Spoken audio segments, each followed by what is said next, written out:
احسان ہے، اور درود کو اپنے اوپر قرض سمجھ کر نہیں بلکہ کائنات کا سب سے بڑا فرض سمجھ کر ادا فرمائے۔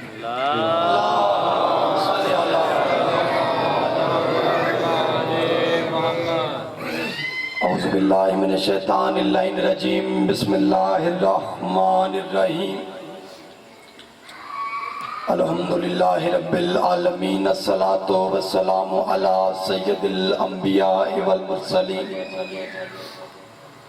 خاتم لما سبق والفاتح لمن غلق، المعلن الحق بالحق بالقاسم محمد،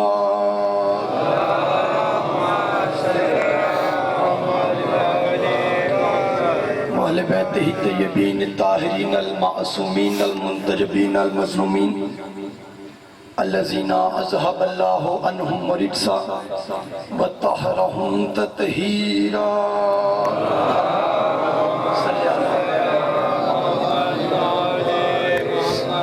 ولعنۃ اللہ علی اعدائہم اجمعین۔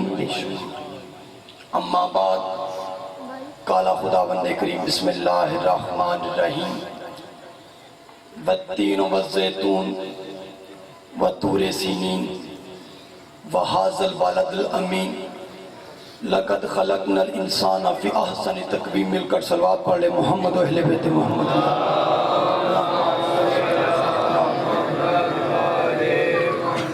دعا ہے خداوند کریم مخدومہ عالمیان کی عزت اور عظمت کے صدقے میں خدا اس بے مثال عبادت کو اپنی بارگاہ میں شرف قبولیت عطا فرمائے۔ جتنے مومنین اور مومنات بارگاہ امام حسین علیہ السلام میں حاضر ہوئے ہیں، حسنین کی والدہ گرامی سب کو ان کی نیتوں کے مطابق اس کا اجر عطا فرمائے۔ چلو لفظ نیت آیا ہے تو میں یہی سے اپنا خطاب شروع کرتا ہوں۔ یہاں سے ملتا ضرور ہے لیکن نیت کے مطابق ہے۔ یہاں بندہ آئے بیٹھے، یہ نہ سوچے کہ میں آ گیا تو میں یہاں سے جھولی بھر کے اٹھوں گا۔ بندہ بدنشتہ ہو تو اس کو محمد کے دربار سے کچھ نہیں ملتا، یہاں سے کیا ملے گا؟ کیونکہ رسول کے دربار میں بھی مختلف لوگ تھے، مختلف مزاج کے لوگ، کوئی سلمان بن کر بیٹھتا تھا، کوئی مروان بن کر بیٹھتا تھا۔ سب سے اہم دعا خدا بانیان فرش ازا کی اس پر خلوص توفیق کرتا ہے، عبادت کو اپنی بارگاہ بھی قبول منظور فرمائے۔ جتنے بھی مومنین اور مومنات بارگاہ امام حسین علیہ السلام حاضر ہوئے، حسنین کی والدہ گرامی سب کو ان کی نیتوں کے مطابق اس کا اجر عطا فرمائے۔ لاکھوں دعاؤں کی ایک دعا خدا ہمارے حقیقی وارث کا جلد سے جلد ضرور فرمائے۔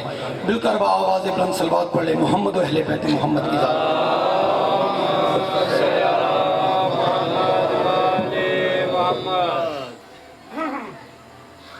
چلو گفتگو کا آغاز ہے۔ بھی میں نے دعائیں مانگی بانیان کے حق میں، اپنے حق میں یا آپ کے حق میں۔ کئی بندوں نے آمین کہی، کئی بندوں نے آمین کہنا بھی ضروری نہ سمجھا۔ بھئی ایک دعا ہے، مانگنی میں نے، دینا اللہ نے ہے، اور بندہ آمین نہ کہے، معصوم فرماتے ہیں وہ بخیل ہوتا ہے۔ جو بندہ کسی مومن بھائی کی دعا پہ آمین نہیں کہتا وہ بخیل ہوتا ہے۔ اور میں چلو ایک معصوم کا فرمان پڑھتا چلوں۔ تیرے میرے چوتھے امام کا فرمان ہے کہ ہمارا ماننے والا، اب بتانے لگا ہوں کہ اس چھوٹے سے لفظ آمین کی اہمیت کیا ہے۔ معصوم کا فرمان ہے ہمارا ماننے والا، ہمارا شیعہ، ہمارا عزادار کسی کافر کے جنازے میں نہ جائے۔ بور تو نہیں ہوں، میں بور ہونے بھی نہیں دوں گا آپ کو، کیونکہ جب بھی دعا مانگتے ہیں بادشاہوں سے کہ بی بی ایسی خطابت عطا کرنا کہ سوئے ہوئے جاگ جائیں، نہ کہ جو جاگ رہے ہیں وہ بھی سو جائیں۔ میرا بھائی پڑھ رہا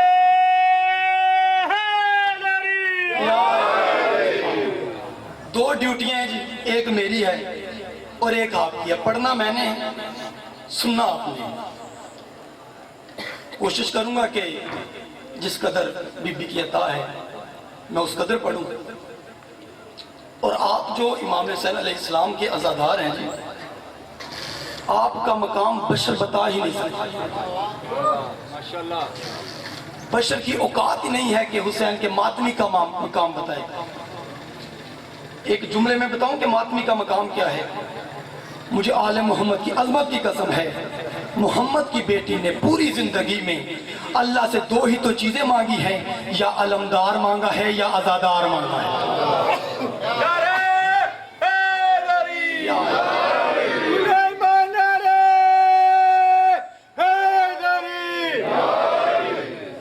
یا علمدار مانگا ہے یا عزادار مانگا ہے. خدا آپ کی توفیقات میں اضافہ فرمائے. معصوم کا فرمان میں جلدی چاہتا ہوں کہ جتنی دیر میں یہاں منبر پہ ہوں، اور میرا محو مرکز، میرا کعبہ امام حسن مجتبیٰ ہے، کیونکہ آج کل جو دن ہے یہ مخصوص ہی امام حسن علیہ السلام سے ہے.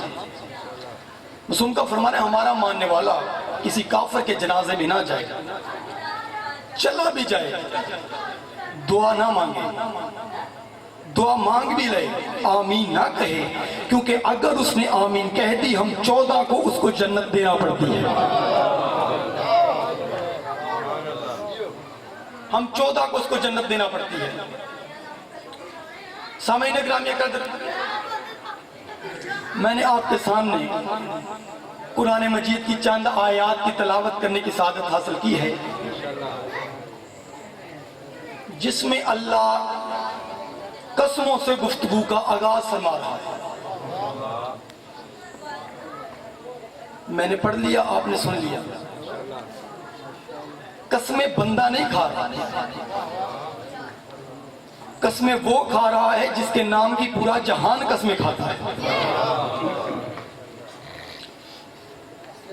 بھائی اگر برا نہ مانے تو یہ پیچھے سے آ رہے ہیں تھوڑا سا آگے آ جائیں، کیونکہ اب وائرس سے اب تو کام ہو گیا ہے.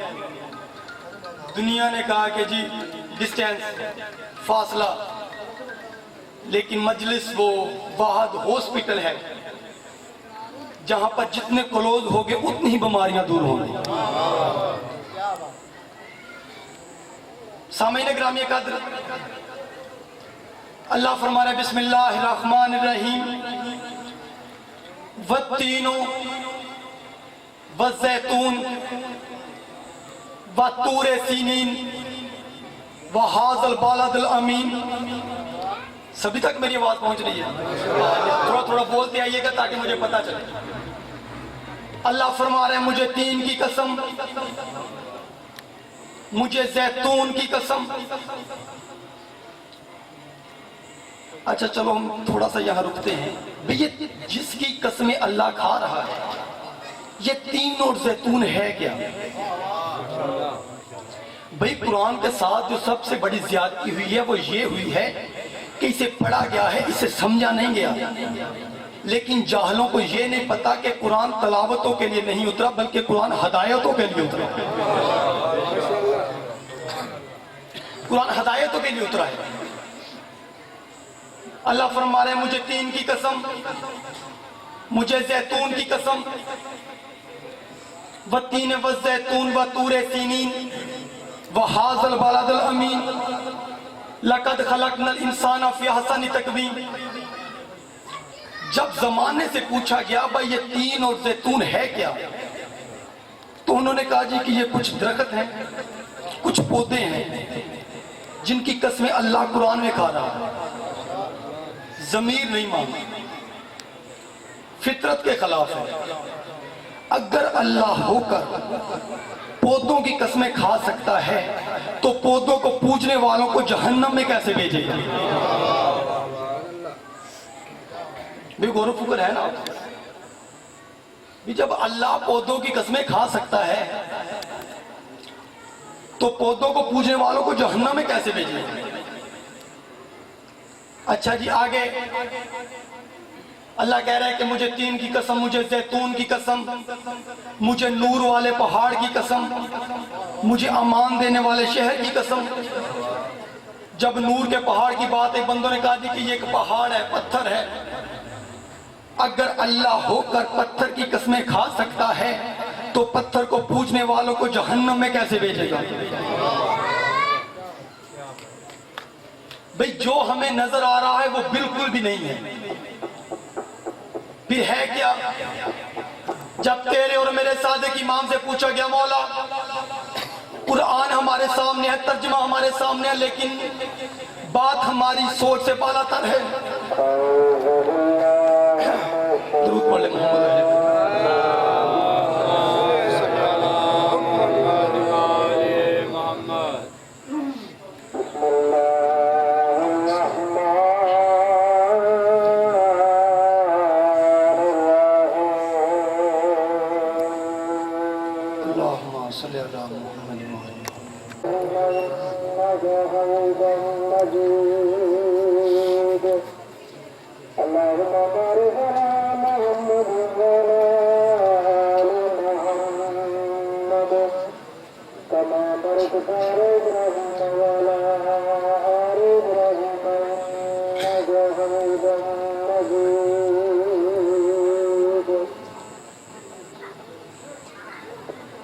اللہم صلی اللہ محمد.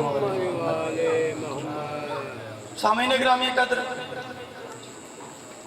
قرآن پہ تو ہمیں لکھا ہوا نظر آ گیا کہ اللہ فرما رہا ہے مجھے تین کی قسم، مجھے زیتون کی قسم، مجھے نور والے پہاڑ کی قسم، مجھے ایمان دینے والے شہر کی قسم. اب اتنی سمجھ ہم میں کا کہ ہم قرآن کو سمجھ سکیں. جب چھٹے امام سے پوچھا گیا مولا یہ تین کیا ہے، یہ زیتون کیا ہے، یہ نور والا پہاڑ کیا ہے، یہ ایمان دینے والا شہر کون سا ہے؟ اب میں ویسے پڑھوں گا جیسے میں پڑھنے کا عادی ہوں، تو سب سے پہلے یہ بات آپ کے ذہنوں میں رہے کہ سوچ کے مریضوں سے میری گفتگو ہی نہیں ہے. جو جامع بلا تھام کے بیٹھے ہیں ذرا اپنا معیار ماٹر بلند کرو تاکہ امام حسن علیہ السلام کے فضائل کا پہلا جملہ آپ کی طرف ہدیہ کروں. یہ بات آپ کے ذہنوں میں رہے. ہم کسی کے دروازے پہ نہیں جاتے، ہم کسی کی گلی سے نہیں گزرتے، کسی کے دروازے پہ دستک نہیں دیتے. بھائی باہر بھائی علی کا نام لے، علی کے نام کے نعرے لگا. اگر تو علی کا نام لے گا تو علی کے ووٹروں میں اضافہ ہو جائے گا. مجھے آل محمد کی عظمت کی قسم ہے، بے نیاز کا بے نیاز نمائندہ ہے. کوئی مانے تب بھی علی ہے، کوئی نہ مانے تب بھی علی ہے. کسی کے ماننے سے علی بڑھتا نہیں، کسی کے چھوڑنے سے علی گھٹتا نہیں. پوری کائنات علی کو چھوڑ دے، علی کا چاہتا کچھ نہیں. جسے علی چھوڑ دے اس کا رہتا کچھ نہیں.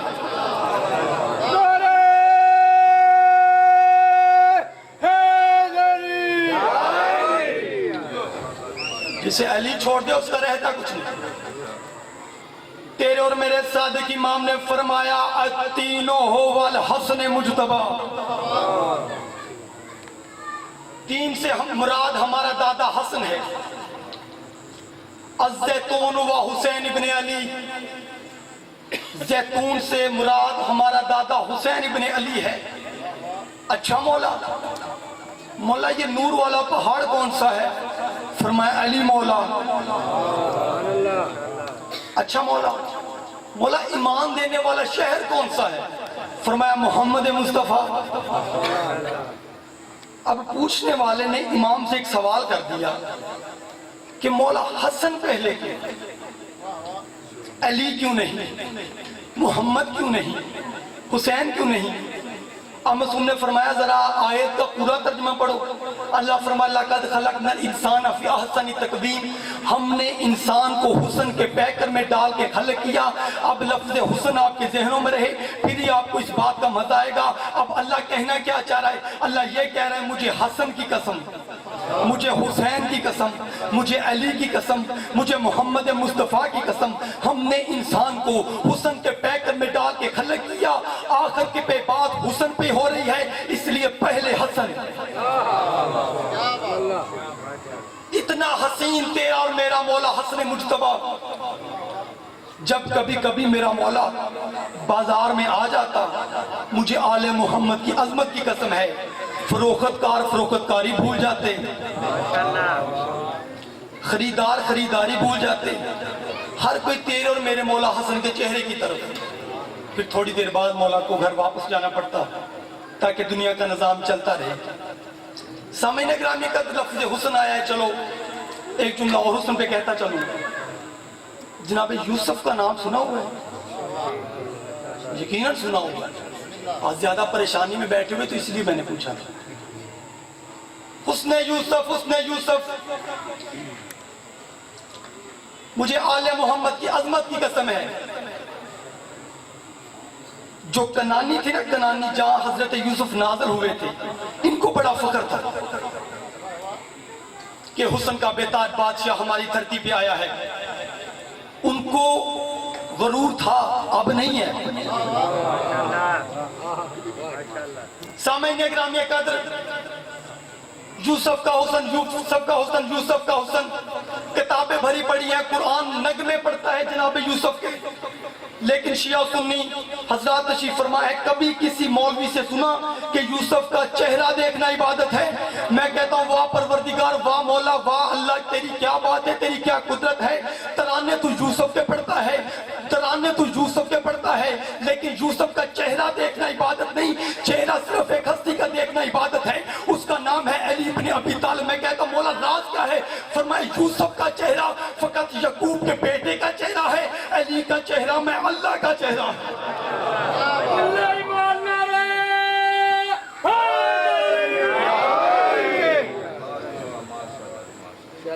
علی کا چہرہ میں اللہ کا چہرہ ہے. سامعین گرامی قدر، ان جیسا نہ کوئی حسین ہے اور نہ ہی کوئی کریم ہے. اگر کوئی مانگنے والا فقیر بھکاری ان کے دروازے پہ آ جاتا، مانگنے والے کا کشکول چھوٹا نکلتا، ان کی عطا بڑی نکلتی. سامعین کرام قدر، ابو سمسان یقیناً صاحبان علم تشریف فرما ہے. ایک آدمی ہے، رسول خدا کی زندگی میں جب یہ مدینے میں آیا تھا، اللہ کے نبی نے اسے کلمہ پڑھایا. کلمہ پڑھا کے کہا ابو سمسان اپنے قبیلے میں واپس جا، پورے قبیلے کو کلمہ پڑھا کے مدینے لے آ جا واپس. میں محمد تجھے تحفے میں 2 کہانوں والی سرخ آنکھوں والی 70 اونٹنیاں دوں. صرف اونٹنیاں نہیں، ہیرے چاندی سونا ان کے اوپر لدا ہوا ہوا. رسول خدا دنیا سے چلے گئے. ابو سمسام 1 سال بعد آ گیا واپس، اعلان کروا دیا، بڑے بڑے لوگوں کے پاس گیا. اب کون دے؟ او بھائی جو جناب خدیجہ کے جھوٹے برتن بیچ کر غنی بنے، ان میں اتنی کہاں حیثیت کہ وہ اتنی بڑی رقم عطا کر سکیں. 650 سال کا جناب سلمان فارسی نون کی طرح جھکی ہوئی کمر کو الف کی طرح سیدھا کیا، ہاتھ پکڑا ابو سمسام کا، آ تجھے میں اس کے پاس لے کے چلوں جو محمد کی جگہ پہ بیٹھا ہوا ہے، جو محمد کی جگہ پہ بیٹھا ہوا ہے. بابا جی تشریف لے، مل کر با آواز بلند صلوات اللہم صلی اللہ. بابا جی کی سلامتی پہ با آواز بلند صلوات.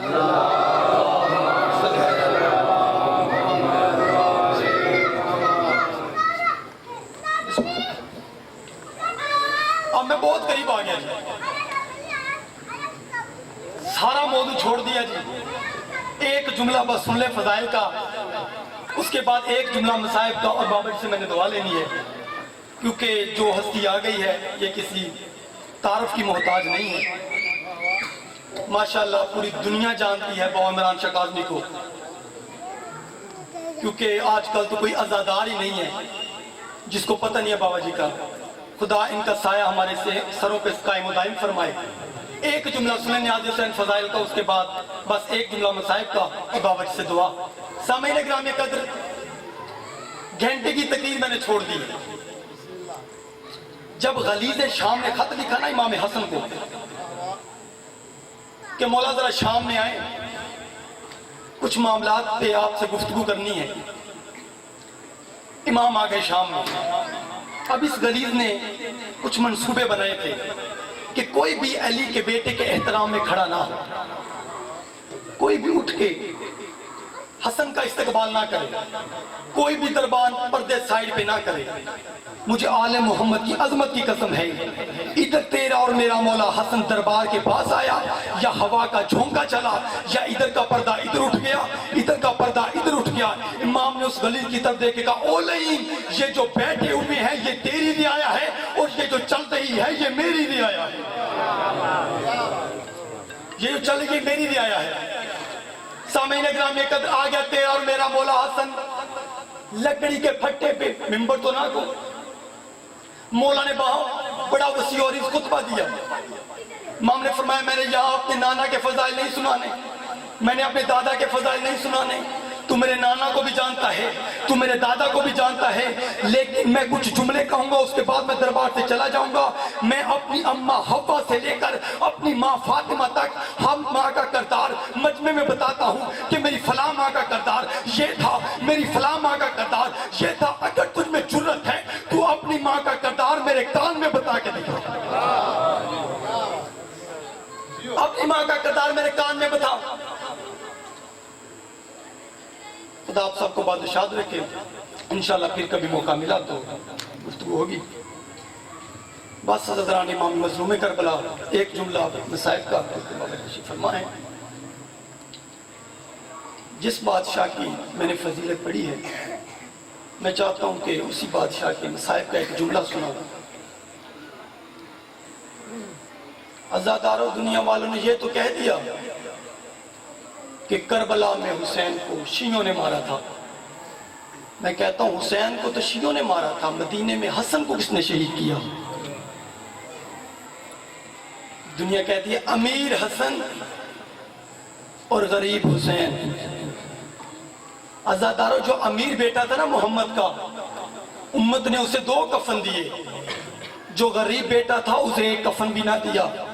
عزادران امام مظلوم کربلا جو امیر بیٹا تھا نا اس کے جنازے پہ تیر مارے، اور جو غریب بیٹا تھا اس کا جنازہ تیروں پہ تھا. عزادران امام مظلوم کربلا آخری جملہ فضائل مصائب کا، اس کے بعد ممبر بابا جی کے حوالے. عزادارو جب زہر مل گیا نا تیرے اور میرے مولا حسن کو، یا 3 سال کا جناب قاسم امام حسن کے پاس تشریف فرما ہے. عزادارو امام حسن نے فرمایا فروا میرے قاسم کو کہے میری بہنوں کو اطلاع کر دے کہ مجھے زہر مل گیا ہے. عزادارو بی بی رو کے کہتے ہیں مولا 3 سال کا قاسم ہے، آپ کی بہنوں کو کیسے بتائے گا؟ عزادارو امام نے قاسم کو پاس بلایا، بالوں میں خاک ڈالی، گریبان چاک کیا، یتیموں والی شکل بنائی. فروا رو کے کہتی ہے مولا یہ کیا کیا؟ فرمایا اس کو جا کے بولنا نہیں پڑے گا، اس کو میری بہنیں دیکھ کے سمجھ جائیں گی کہ ہماری غربت کا وقت آ گیا ہے. عزاداران امام مظلوم کربلا جیسے ہی جناب قاسم جناب سیدہ کے دروازے کے پاس گیا یا جناب قاسم نے رونا شروع کیا. عزادارو رونا تھا یا جناب فضا کی آواز آئی او بچے کون ہے ابھی تھوڑی دیر بعد آنا، یا زینب عالیہ نماز پڑھ رہی ہے. عزادارو یا زینب عالیہ نے جناب قاسم کے رونے کی آواز سنی تو رو کر کہا اماں فضا اس کو چھنکنا نہ، مجھے اس کی آواز قاسم جیسی لگتی ہے. عزادارو جب زینب عالیہ قاسم کے پاس آئی یا قاسم کو دیکھا تو رونا شروع کر دیا. رو کے کہا بہن کلثوم اپنا برقع اٹھا لے، میرا برقع لیا. عزادارو برقع پہن کے زینب امیر کے لاشے پہ آئی. مجھے امیر اور غریب کا فرق سمجھ میں آ گیا. وہ جس کی لاش پہ وہ زینب برقع پہن کے آئے وہ امیر ہوتا ہے، اور جس کی لاش پہ ہتھ کڑیاں پہن کے